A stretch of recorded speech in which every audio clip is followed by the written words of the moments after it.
મિત્રો, આજે આપણે ગુજરાતી મીડિયમમાં જીવ વિજ્ઞાન વિષયમાં પ્રકરણ 7 ધોરણ 12 પ્રકરણ 7 ઉદ વિકાસની ચર્ચા કરીશું. હવે આપણને પ્રશ્ન થાય કે ઉદ વિકાસ એટલે શું? તો ઘણી બધી કપોળ કલ્પિત વાર્તાઓ આપણે સાંભળીએ છીએ. એનો મતલબ કે પ્રથમ જીવ ક્યાંથી ઉત્પન્ન થયો, અત્યારના જે ઉદ વિકસિત જીવો છે અથવા વિકાસમાન જીવો છે એ ક્યાંથી ઉદ્ભવ્યા છે, કેવી રીતે તેમની રચનાની અંદર ફેરફાર થયો છે, બધી જ બાબતો, એ બધી બાબતોને આપણે ઉદ વિકાસની અંદર ભણવામાં આવે છે. એટલે ઉદ વિકાસ વિશે ઘણી બધી ચર્ચાઓ થઈ ગઈ છે, પણ ઘણી બધી ચર્ચાઓની અંદર પણ વાત કરીએ તો આપણને પ્રશ્ન થાય કે આપણી પૃથ્વી કેટલી જૂની છે, આપણે જે વિશ્વમાં રહીએ છીએ એટલે કે બ્રહ્માંડ એ કેટલું જૂનું છે, આપણી આકાશગંગા એ કઈ છે. આવા બધા પ્રશ્નોના નિરાકરણ માટે આપણે પ્રકરણ 7 ભણવાનું છે, જેનું નામ છે ઉદ વિકાસ. હવે આપણને પ્રશ્ન થવો જોઈએ કે આપણે જે વસ્તુઓ જોઈએ છે, દાખલા તરીકે તારાઓ, એ તારાઓ આપણાથી કેટલા દૂર છે? તો એ લગભગ આપણાથી 10⁻12 કિલોમીટર જેટલા દૂર છે. તારાઓ આટલા દૂર છે આપણાથી, સમજો 10⁻12 કિલોમીટર. એનો મતલબ કે એમાંથી નીકળેલો પ્રકાશ જ્યારે આપણા સુધી પહોંચે તે વખતે એ પ્રકાશને પહોંચતા તો વર્ષો થઈ ગયા હોય. એ પ્રકાશ આપણી આંખમાં પડે એટલે આપણને વસ્તુ દેખાવાની શરૂ થાય, એટલે આપણે તારાને જોઈએ છે. તો આપણે જ્યારે તારો જોઈએ ત્યારે એ તારો એ જ સ્થિતિમાં હોય એવું જરૂરી નથી. કદાચ એવું બને કે એ તારાનો નાશ પણ થઈ ગયો હોય ને અત્યારે આપણને દેખાતો હોય. એનું કારણ છે કે પ્રકાશના કિરણો જ્યારે ગતિ કરે તો એ ગતિ કરવા માટે પણ એમને સમય લાગે છે.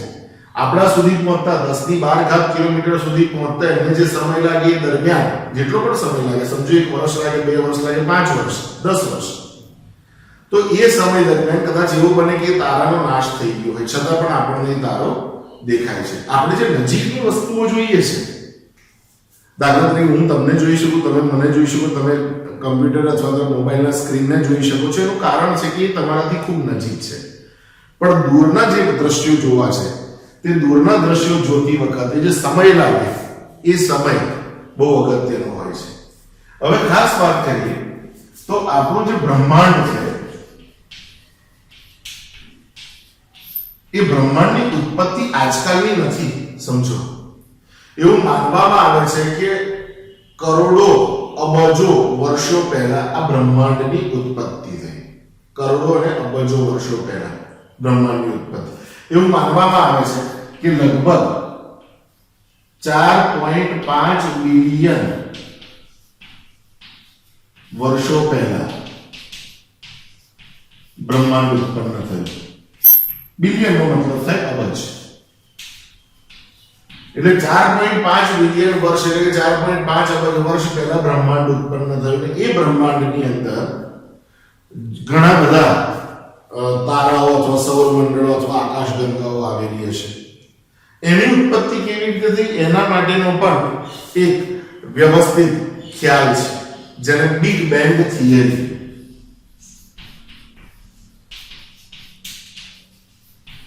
અથવા બિગ બેંગ વાદ કહેવામાં આવે છે. એવું માનવામાં આવે છે કે બ્રહ્માંડની અંદર એક મોટો વિસ્ફોટ થયો. વિસ્ફોટને કારણે નાના નાના ટુકડાઓ બન્યા. એ દરેક નાના ટુકડાઓ જે છે એ તારાઓ તરીકે ઓળખાયા અને ગુરુત્વાકર્ષણથી આ બધા તારાઓ એકબીજાની નજીક ભેગા થયા અને ભેગા થવાને કારણે આકાશગંગા રચાઈ. આવી ઘણી બધી આકાશગંગાઓ આપણા બ્રહ્માંડમાં છે અને આમાંની એક આકાશગંગા જેને દૂધ ગંગા કહેવામાં આવે છે, દૂધ ગંગા, મિલ્કી વે ગેલેક્સી. અને એ દૂધ ગંગાની અંદર સૌરમંડળ રચાયું અને એ સૌરમંડળનો ભાગ આપણી એક પૃથ્વી છે. એનો મતલબ કે આપણી પૃથ્વીની ઉત્પત્તિ આશરે 4 અબજ એટલે કે બિલિયન વર્ષ પહેલા થઈ હશે એવું માનવામાં આવે છે. જ્યારે પૃથ્વીની શરૂઆત થઈ, ટૂંકમાં પૃથ્વી રચાઈ તે વખતે પૃથ્વી અથવા તો તારાઓ શું હતા? એક ધગધગતા વાયુઓના ગોળાઓ હતા, જેની અંદર હાઇડ્રોજન હતો, જેની અંદર હિલિયમ હતો અને આ બધા જ જે વાયુઓ છે એ વાયુઓ ક્રમશઃ જેમ જેમ બ્રહ્માંડ વિસ્તર્યું તેમ તેમ ઠંડા પડ્યા. સાથે સાથે પૃથ્વી પોતાની ધરી પર જોરથી પરિભ્રમણ કરતી હતી. હાઇડ્રોજન અને હિલિયમ એ ધીરે ધીરે ઠંડા પડતા ગયા, કેન્દ્ર સ્થાને ગોઠવાતા ગયા અને છેવટે ત્યારે પછી એમાંથી જુદા જુદા પ્રકારના અણુ અને મહાઅણુ બનવાની શરૂઆત થઈ. પરમાણુઓમાંથી અણુ અને અણુમાંથી મહાઅણુઓ બનવાની શરૂઆત થઈ. રચાયું શું? હાઇડ્રોજન અને ઓક્સિજન ભેગા થયા, પાણીની વરાળ રચાઈ. હવે પાણીની વરાળ રચાય એટલે એ વખતે પૃથ્વીનું વાતાવરણ તો ખૂબ વધારે હતું. એટલે પૃથ્વી પોતે વાયુઓનો ઘોડો હતી અને એની આસપાસ જે વાતાવરણ રચાયું એની અંદર પાણી હંમેશા બાષ્પ સ્વરૂપે રહ્યું. સાથે સાથે હાઇડ્રોજન એ પણ વાયુ સ્વરૂપે, હિલિયમ પણ વાયુ સ્વરૂપે.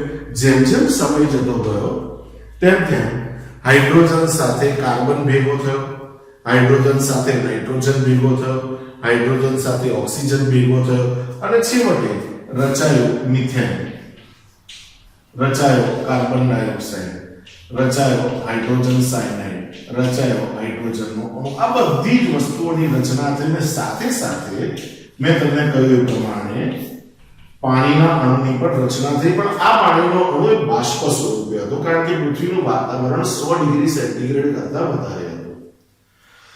જેમ જેમ સમય ગયો તેમ તેમ પૃથ્વી હજી ઠંડી પડતી ગઈ અને જેમ જેમ પૃથ્વી ઠંડી પડતી ગઈ તેમ તેમ ધીરે ધીરે એની ઉપર પૃથ્વી ઠંડી પડી, 100 ડિગ્રી સેન્ટીગ્રેડ કરતા પણ ઓછું તાપમાન થયું.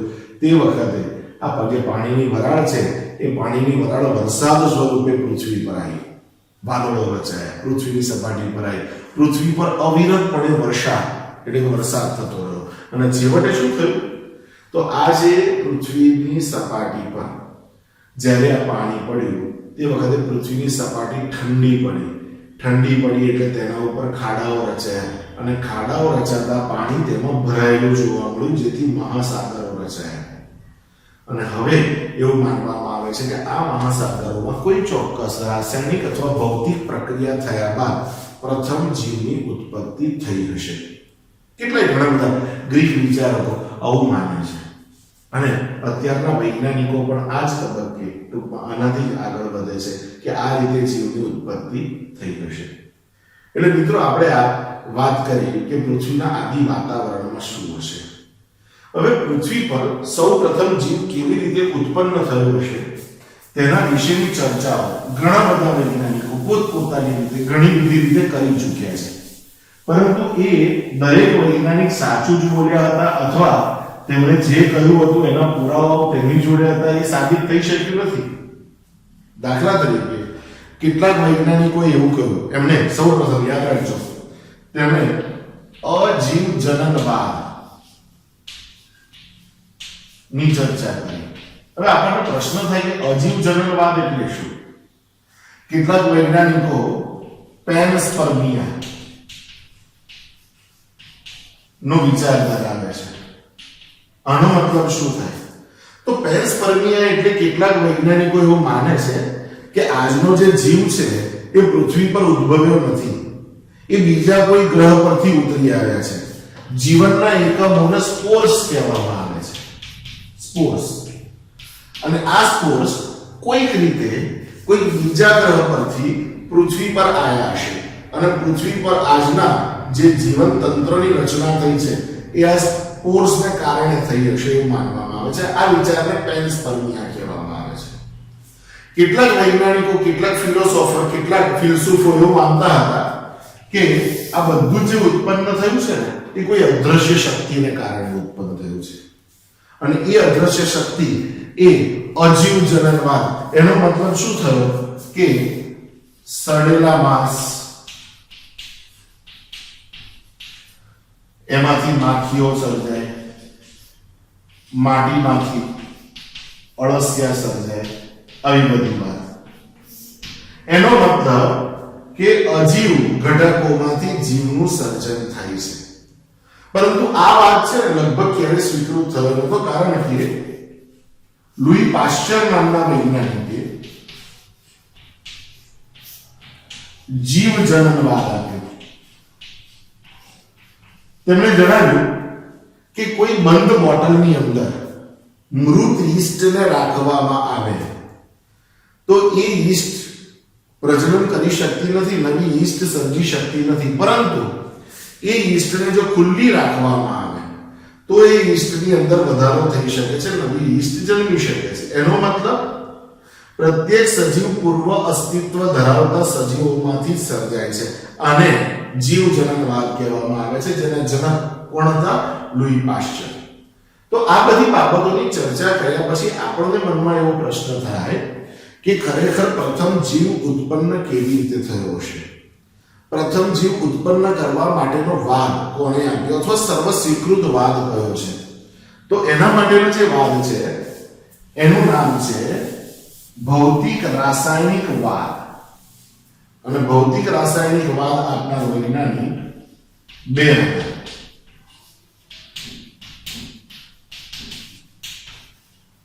એક હતો રશિયન વૈજ્ઞાનિક ઓપેરિન અને બીજો બ્રિટિશ વૈજ્ઞાનિક જેનું નામ હતું હાર્ડેન. ઓપેરિન અને હાર્ડેન નામના વૈજ્ઞાનિકોએ સાથે પ્રયોગો કરી અને એવું સાબિત કર્યું કે આજના જે સજીવો છે એ સજીવો એ નિર્જીવ દ્રવ્યોમાંથી કાળક્રમે સર્જાયેલા છે. અને આ નિર્જીવ દ્રવ્યો કયા કયા હતા? તો નિર્જીવ દ્રવ્યોની અંદર એમણે વાત કરી વિવિધ પ્રકારના અણુઓ, વિવિધ પ્રકારના પરમાણુઓ અને વિવિધ પ્રકારના મહાઅણુઓની. અને આ ક્રમબદ્ધ વિકાસશીલ પ્રક્રિયા છે અને એટલે એને ભૌતિક રાસાયણિક ઉદ્વિકાસ કહેવામાં આવે છે, જે જૈવિક ઉદ્વિકાસ નો ઉત્તરાર્ધ છે. સમજો. એટલે ઓપેરિન અને હાર્ડેન નામના વૈજ્ઞાનિકો એવું કહ્યું કે ભાઈ સજીવો છે નિર્જીવ દ્રવ્યોમાંથી સર્જાયેલા છે, જેમાં પરમાણુઓ, અણુઓ અને મહાઅણુઓ સમાવિષ્ટ છે. ઓપેરિન અને હાર્ડેનનો આ જે સિદ્ધાંત હતો એ સિદ્ધાંતને અનુમોદન આપવા માટે 1953 માં એસ એલ મિલર નામના વૈજ્ઞાનિકે પ્રયોગશાળાની અંદર એક સાધન બનાવ્યું. એ સાધનની આકૃતિ અહીંયા બોર્ડ પર આપેલી છે, મિત્રો જુઓ. આ સાધનની અંદર એક મોટું રિએક્શન ચેમ્બર આવેલું હતું અને એ રિએક્શન ચેમ્બરમાં એને ભેગું શું કર્યું? તો મિથેન, એમોનિયા અને હાઇડ્રોજન. અને એ રિએક્શન ચેમ્બર સાથે જે બીજું પાત્ર જોડેલું હતું ત્યાં આગળ પાણીને ઉકળતું રાખવા માટેની વ્યવસ્થા હતી નીચેથી. એટલે જેમ જેમ પાણી ઉકળે તેમ તેમ પાણીની વરાળ બને. એ પાણીની વરાળ આ નળી વાટે અહીંયા આગળ જાય. એની અંદર ઓલરેડી પહેલેથી મિથેન હતો, એમોનિયા હતો, હાઇડ્રોજન હતો અને સાથે સાથે H2 એટલે કે પાણીની વરાળ પણ ત્યાં આગળ ગઈ. રિએક્શન ચેમ્બરની અંદર વિવિધ ઇલેક્ટ્રોડ્સ ગોઠવી અને વીજ ચમકારા થાય એવી વ્યવસ્થા પણ કરવામાં આવી હતી. લગભગ 15 દિવસ સુધી આ પ્રયોગ એમણે રાખ્યો. કોણે? એસએલ મિલરે પ્રયોગશાળામાં. અને પ્રયોગશાળામાં જ્યારે રાખ્યો તે વખતે 15 દિવસ પછી અહીંયા આગળથી મળેલા પ્રવાહીનું જ્યારે એમણે પૃથ્થકરણ કર્યું તો એ વખતે એમને એમિનો એસિડ પ્રાપ્ત થયા. બીજા ઘણા બધા વૈજ્ઞાનિકોએ અહીંયા આગળ જે આ પાત્ર છે રિએક્શન ચેમ્બરની અંદર જોવા મળતી વસ્તુઓ મિથેન, એમોનિયા વગેરે વગેરેની જગ્યાએ બીજી વસ્તુઓ મૂકી. દાખલા તરીકે એમણે હાઇડ્રોજન સાયનાઇડ મૂક્યો, એમણે હિલિયમ વાયુ પણ મૂક્યો, એમણે કાર્બન ડાયોક્સાઇડ પણ મૂક્યો. આ બધી વસ્તુઓ ટૂંકમાં એમણે ઇન્ગ્રેડિયન્ટ્સ એટલે એની અંદર વાપરવામાં આવતા પદાર્થો બદલી નાખ્યા. તો બદલ્યા પછી જ્યારે એમણે આ પ્રયોગ કર્યો તો તે વખતે એમને જુદા જુદા પ્રકારના રંજક દ્રવ્યો, ચરબી, કાર્બોદિત વગેરે વગેરે પ્રાપ્ત થયું. અત્યારે જે બહારથી ઉલ્કાપિંડો આવે છે એ ઉલ્કાપિંડોની અંદર પણ જ્યારે ઉલ્કાપિંડોનું પૃથ્થકરણ કરવામાં આવે તો એમાં પણ કેટલાક આવા પ્રકારના પદાર્થો મળતા જોવા મળે છે. એનો મતલબ એવો થયો કે પૃથ્વી સિવાય બ્રહ્માંડની અંદર બીજે બધે પણ આવી પ્રક્રિયાઓ થતી રહેતી હશે. અને ત્યાર પછી એવું માનવામાં આવ્યું કે આ રીતે કદાચ પ્રાથમિક જીવની ઉત્પત્તિ માટે નું એક પર્યાવરણ રચાયું હશે. આ એસએલ મિલર નામના વૈજ્ઞાનિકનો પ્રયોગ છે. મિત્રો, હવે આપણને પ્રશ્ન થાય કે સૌ પ્રથમ જીવ કેવી રીતે ઉત્પન્ન થયો હશે. આપણને ખબર છે કે એસએલ મિલર નામના વૈજ્ઞાનિકે જે પોતાનું મોડેલ રજૂ કર્યું ને એ પ્રમાણે જુદા જુદા પ્રકારના ઘટકો તૈયાર થઈ ગયા, જુદા જુદા પ્રકારના કાર્બનિક મહાઅણુઓ તૈયાર થઈ ગયા. પણ સૌ પ્રથમ જીવ કેવી રીતે સર્જાયો હશે તેવું માનવામાં આવે છે કે લગભગ 3 બિલિયન વર્ષો પહેલા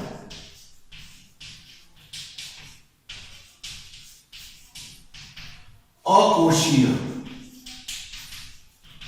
જીવ ઉત્પન્ન થયેલો હોવો જોઈએ. અકોષીય જીવ, અને એ સમજો કે બીજકોષ સ્વરૂપે હશે, કેપ્સ્યુલના સ્વરૂપમાં હશે, જે કદાચ સ્વયં જનન કરતો હશે એવું કહી શકાય આપણે. એટલે 3 બિલિયન વર્ષો પહેલા અકોષીય જીવ ઉત્પન્ન થયો હશે. તે મહાઅણુઓ ધરાવતો હશે.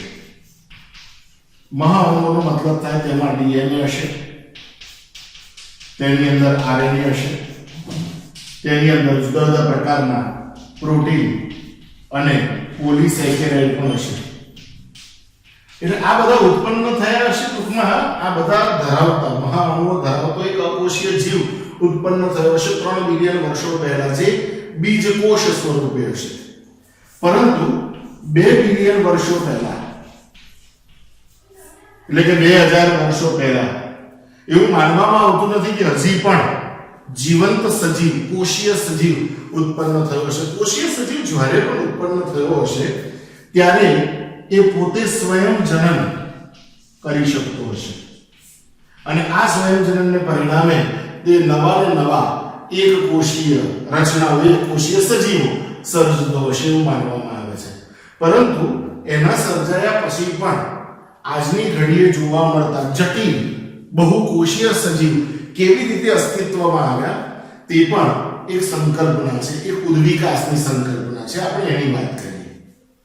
જ્યારે આપણે રૂઢિગત સાહિત્ય જોઈએ છે, રૂઢિગત સાહિત્ય એટલે જે આપણને વર્ષોથી સમજાવવામાં આવે છે જુદા જુદા પ્રકારના ધર્મગુરુઓ દ્વારા, જુદા જુદા પ્રકારના ફિલોસોફર્સ દ્વારા, ફિલસૂફો દ્વારા, એ રૂઢિગત માન્યતાઓ જે ઉદ્વિકાસની સંકલ્પના રજૂ કરે છે. અને એ પ્રમાણે પૃથ્વી વિશે 3 બાબતો અત્યંત પ્રચલિત હતી. 3 બાબતો પૃથ્વી વિશે. એક સંકલ્પના એવી છે કે પૃથ્વી એ 4000 વર્ષ જૂની છે. બીજું, પૃથ્વી પર અત્યારે જે સજીવો છે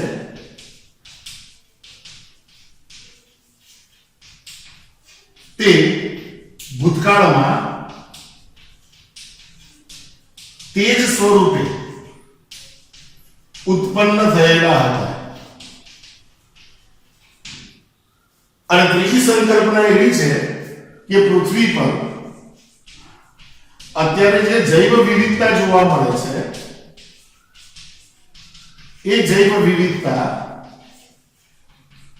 જેવી ભૂતકાળમાં હતી તેવી જ વર્તમાનમાં છે, અને તે જ જૈવ વિવિધતા ભવિષ્યમાં પણ રહેશે. એનો મતલબ એવો થયો કે પૃથ્વી પર ઉદ્વિકાસ તો થયો જ નથી. રૂઢિગત માન્યતાઓ આવું કહે છે. એવું કહે છે પૃથ્વી 4000 વર્ષ જૂની છે. હવે 4000 વર્ષ જૂની પૃથ્વી એટલે એનો મતલબ એવો થયો કે 4000 વર્ષ પહેલા પૃથ્વી પર સજીવોનું અસ્તિત્વ જ નહોતું. તો પછી રામાયણ અને મહાભારત જેવા મહાકાવ્યો જે 4500 વર્ષ પહેલા, 3500 વર્ષ પહેલા રચાયા છે, તે કેવી રીતે રચાયા હતા? એટલે આપણે તો એ માની શકીએ જ નહીં. બીજું એવું કહેવામાં આવે છે કે અત્યારે જે સજીવો છે ભૂતકાળમાં એવાની વાત દેખાતા હતા. તો આપણને જુદા જુદા પ્રકારના અશ્મિઓ પ્રાપ્ત થાય છે.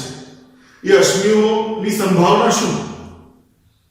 ક્રો-મેગ્નોન માનવ અથવા નિએન્ડરથલ માનવ અથવા તો જાવા મેન કે પેકિંગ મેન કે રામાપિથેકસ કે ઓસ્ટ્રેલોપિથેકસ કે જાવાપિથેકસ છે શું કરે? પૃથ્વી પર અત્યારે જે જૈવ વિવિધતા છે એ જ ભવિષ્યમાં રહેશે, ભૂતકાળમાં પણ હતી. એવું કેવી રીતે? ભૂતકાળની અંદર ડાયનોસોર જોવા મળતા હતા, અત્યારે ડાયનોસોર જોવા મળે જ ખરા? શક્ય જ નથી. ભૂતકાળમાં સુપર ક્રોપ જોવા મળતો હતો, અત્યારે સુપર ક્રોપ છે જ નહીં. ભૂતકાળમાં જોવા મળતા કેટલાય સજીવો અત્યારે જોવા મળતા જ નથી. અત્યારે જોવા મળતો કોરોના વાયરસ એ ભૂતકાળમાં હતો ખરો મિત્રો? નહોતો. એનો મતલબ કે બધી સંભાવનાઓ ખોટી છે એવું આપણે કહી શકીએ છીએ. પરંતુ આ સંભાવનાઓ વિશે 19મી સદીમાં સખત વિરોધ થયો અને ચાર્લ્સ ડાર્વિન નામનો એક વૈજ્ઞાનિક એ પૃથ્વીની સફરે નીકળ્યો. આ જૈવ વિવિધતા પૃથ્વી વિશેના મૂળભૂત રૂઢિવાદી ખ્યાલોને ની ચકાસણી કરવા માટે અને એનો વિરોધ કરવા માટે વિશ્વની સફરે નીકળ્યો. HMS બીગલ નામના જહાજની અંદર, સમુદ્રી જહાજની અંદર, સમુદ્રી સફરે તેણે પૃથ્વીના જુદા જુદા વિસ્તારોની મુલાકાત લીધી અને મુલાકાતો લઈ અને એને એ ખબર પડી કે પૃથ્વીના જુદા જુદા વિસ્તારોની અંદર જે સજીવો જોવા મળે છે એ સજીવો એકમેક સાથે કંઈક અંશે સામ્યતા ધરાવે છે. તેમના જે પૂર્વજો હતા તે પણ એકમેક સાથે સંકળાયેલા હતા અને એ પૂર્વજો કદાચ સામાન્ય હતા. સામાન્ય એટલે કોમન. એનો મતલબ ભારતની અંદર જોવા મળતું કોઈ પ્રાણી, ઓસ્ટ્રેલિયામાં જોવા મળતું કોઈ પ્રાણી, આફ્રિકામાં જોવા મળતું કોઈ પ્રાણી, એ બધાનો છેડો, એ બધાનું મૂળ એક છે એવું એને પોતાના તારણોથી સાબિત કર્યું. અને બીજું એને એવું જણાવ્યું કે અત્યારે જે સજીવો જોવા મળે છે એ સજીવો પર્યાવરણમાં પોતાની યોગ્યતાને કારણે જ ટકી રહ્યા છે. એ પર્યાવરણમાં જોવા મળે છે એટલા માટે કારણ કે વધુ યોગ્ય હતા બીજા સજીવોની સરખામણીમાં, એટલે ટકી રહ્યા છે. જો યોગ્ય ના હોત તો એનો નાશ પામી ગયો હોત. ટૂંકમાં ડાર્વિને, ચાર્લ્સ ડાર્વિન નામના વૈજ્ઞાનિકે જીવની ઉત્પત્તિ વિશે એક ચોક્કસ ધારાધોરણ નક્કી કર્યા અને તેને જીવની ઉત્પત્તિ માટે સમજાવતો વાદ પણ આપ્યો. એણે પુસ્તક લખ્યું origin of species by means of natural selection. પ્રાકૃતિક અથવા નૈસર્ગિક પસંદગીને કારણે જીવની ઉત્પત્તિ, આવું એક પુસ્તક એણે લખ્યું જે ખૂબ જ પ્રચલિત થયું.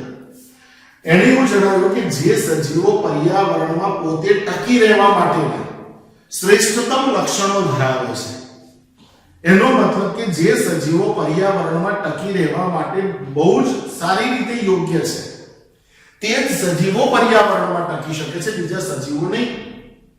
અને આ યોગ્યતાને એને પ્રજનન યોગ્યતા, ખાસ કરીને પ્રજનન યોગ્યતા તરીકે ઓળખી. એનો મતલબ કે જે સજીવો ગમે તેવા પર્યાવરણમાં શ્રેષ્ઠ રીતે પ્રજનન કરી શકે છે તે જ સજીવો જીવી શકે. સ્વાભાવિક રીતે આ વાતને આપણે સંમત તો થઈએ જ. કેમ?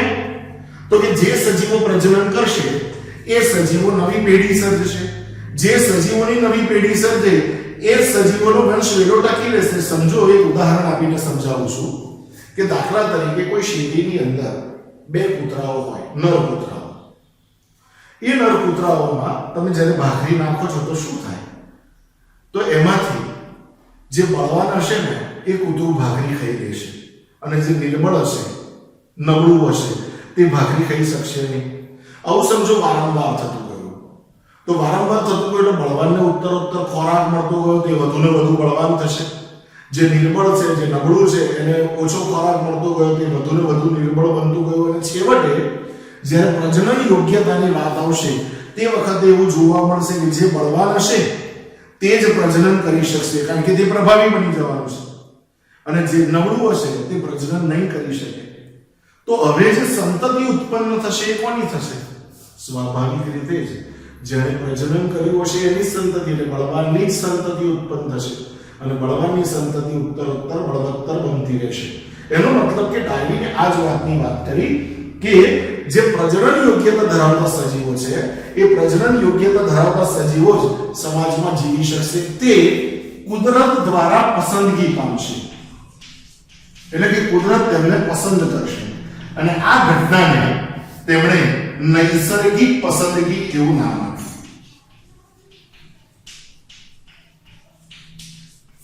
નૈસર્ગિક પસંદગી, નેચરલ સિલેક્શન. અને જે નૈસર્ગિક પસંદગી પામેલા સજીવો છે તે જ સજીવો હવે જીવે છે, તે જ સજીવો પ્રજનન કરે છે, તે જ સજીવો ઉદ્વિકસિત થાય છે, તે જ સજીવો તેમના પૂર્વજો કરતા અલગ લક્ષણો ધરાવતા થાય છે. આ ઘટનાને ક્રમશઃ બનતી ઘટના છે, ઉદ્વિકાસ, ઇવોલ્યુશન તરીકે ઓળખવામાં આવે છે. બીજી વાત, તમે જ્યારે પૃથ્વીનો ભૂસ્તરીય વિકાસ જુઓ અથવા ભૂસ્તરીય ઇતિહાસ જુઓ, પૃથ્વીના જુદા જુદા પડોને ખોતરીને જુઓ, તો તે જૈવિક ઉદ્વિકાસ સાથે સામ્યતા ધરાવતો જોવા મળે છે.